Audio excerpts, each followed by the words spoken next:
any successful builder needs to look at a project from the end of here's what we think these things will be worth, and they need to reverse engineer it back to the very beginning.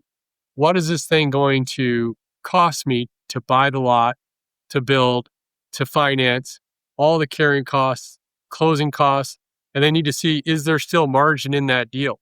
One thing you have that happens a lot sometimes is you'll have builders who are relatively new into doing it where they're responsible for the bank account.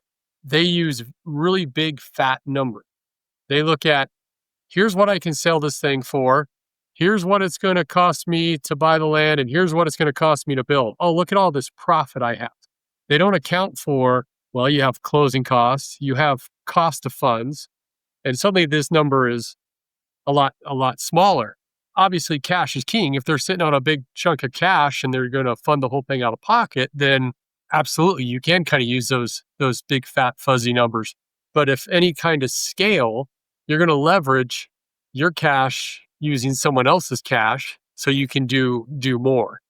And I think what they always need to look at then is, hey, when it's all said and done, and they can use kind of rough math on financing, is my final product going to be 70% loan to value? All my costs, am I going to be under that, around that 70% mark? That's a healthy deal for a builder. It can go up to, the 85% loan to cost or my total cost. What kind of margin? Now, granted, the more scale you have, you can function with a little smaller margin because you're going to make it up in volume. Now, you don't want to be one of those, that old cliche, well, we're losing money on this deal, so we'll just make it up in volume, right? You want to make sure you're doing it right.